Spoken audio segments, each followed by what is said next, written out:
Voici un extrait du roman de Patrick Aublanc, Michelin, une vie singulière. À Estaing, le travail était assez physique pour une majorité d'entre nous.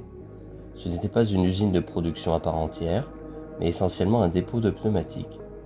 La manutention des enveloppes, non données aux pneumatiques, était la principale activité des ouvriers d'Estaing.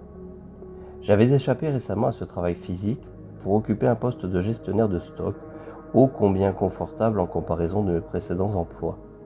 Je m'installai derrière mon bureau pour débuter ma journée, lorsque le contremaître me fit part d'une convocation dans la matinée au bureau de monsieur D, le responsable du personnel.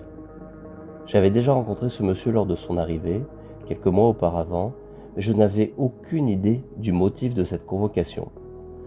Je me présentais au rendez-vous dans son bureau et il me demanda de m'installer en face de lui. Cet homme brun, avec une barbe en collier et un regard peu effacé derrière d'épaisses lunettes, arborait un air sérieux plutôt en déphasage avec l'empathie que je ressentais.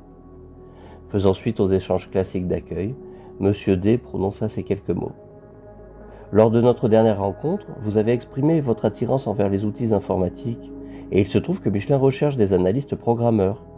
Des formations sont organisées actuellement pour répondre aux besoins de la manufacture et j'ai donc pensé à vous au vu des bons résultats des tests agents que vous avez déjà effectués. Si vous acceptez, vous devrez passer un nouvel examen orienté logique pour connaître vos aptitudes pour ce travail. Ces nouveaux tests seront plus difficiles que la fois dernière. Si vous réussissez, vous partirez suivre cette formation pendant presque 2 années pour obtenir un poste de technicien, voire technicien supérieur. Sinon, vous continuerez dans votre emploi actuel pour le moment. J'étais comme foudroyé. Une sorte de paralysie engourdissait mon corps et mon esprit. Ma gorge sèche se serrait et j'avais un voile devant les yeux. Je suis resté sans voix un instant et il ajouta « Ne vous inquiétez pas si vous échouez, tentez votre chance.